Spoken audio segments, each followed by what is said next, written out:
That would be 1974. I had wine as an avocation, a hobby since the late 60s. And I decided to change my school major and go to an enology program, which involves a lot of the sciences. So I was working I was going to school during the day, and I was working as a manager of a wine shop in San Francisco. I started that in 1974. Once I left retail, I got into UC Davis, but I decided that I would prefer Cal State Fresno. I looked at the hiring rates at the time, and Davis was a solid 60 or so percent. Fresno was 100%. You go down there, you get a job. And I was going to be approaching my late 20s, and I figured it's time to get working. And so I worked while I was down at Fresno State. I worked up in Napa during the fall, took a semester off, and worked up at Rutherford Hill Winery. And so I got my master's degree, got a job out of in the Finger Lakes in New York.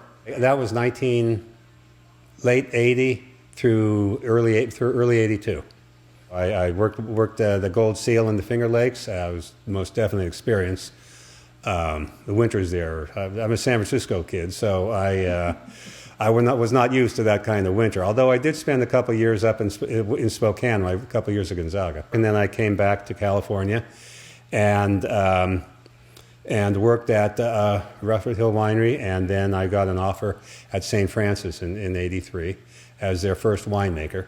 It was somewhat of a smallish winery, and I was told they can't pay you a lot, but you have complete control, and so that's fine. I can live with that for now. For 30 years I was there, and we built a new winery. We increased from 90 acres to 500 acres, and went to many cases of wine from when I originally started. By the time 2011, 2012 rolled around, I figured I'd done what I could there, and it was I had a great crew. There's a great crew there now, and so I felt that it's time to move on and either take up golf or start working on wine again. And like the old saying is, it's like the old joke is, it's in the blood as long as you don't get pulled over. And so I started the winery in 2014, and it's always intended to be small. I've gone through the growth phase. One of the biggest treats at St. Francis was being able to help design, equip, and staff a quite a big mid-sized winery. And having done that, I didn't want to do it again. So this way, I just have two partners. You met one of them, Clyde. So we do everything. We bring in a portable bottling line, but we do all the work ourselves. And I'm finding that each year those barrels do get a little bit heavier. But moving those around, and I still enjoy it. I like it, and there's no pressure to make wine by what someone else wants, or whatever someone else thinks I should do. It's just Clyde and I say, well, if it tastes good, that's what we're doing. Oh, I'm making $500 a year. I mean, compared to what I was making at St. Francis, the saying is, they spill more wine than I make. We source our grapes mostly from Sonoma Valley. We get our Cabernet and our Zinfandel from Monticello Ranch up toward the top of the Mayacamas overlooking the Sonoma Valley. We get our Malbec and now our Merlot from the Woolard Vineyard, also in Sonoma Valley. And we get our Petit Verdot from the Stemick family vineyards across the street from the St. Francis Vineyard, home branch. And we get a little bit of Petit Syrah from River Road from the Basorti Stone Ranch.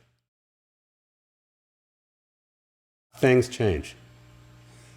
When I started out, vineyards were planted in what's called California sprawl. The rows were 12 foot apart. The vines were 8 foot spaced within the row.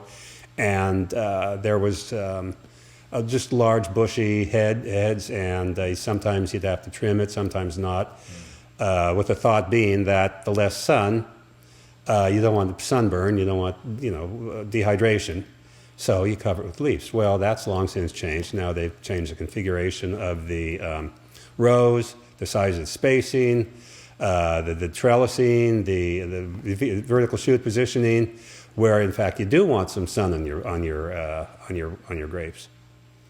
except when you have a real severe heat wave, which I can remember, I think it was '06, we had one of those, and it got 120 and 122 within some of the vines themselves. That's not counting the rootstocks, the varieties, the clones.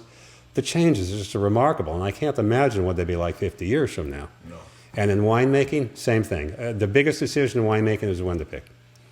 And so now, when I started, okay, get out the hydrometer or refractometer and measure it 23.5, bring it in. And now the parameters are such that the refractometer is a secondary thing. You're looking at the seeds. Are they green and bitter, or are they brown and chewy? The shoot stems, did they stop growing? The leaf's starting to turn color. The berry looks a little puckery. What's the acid, pH?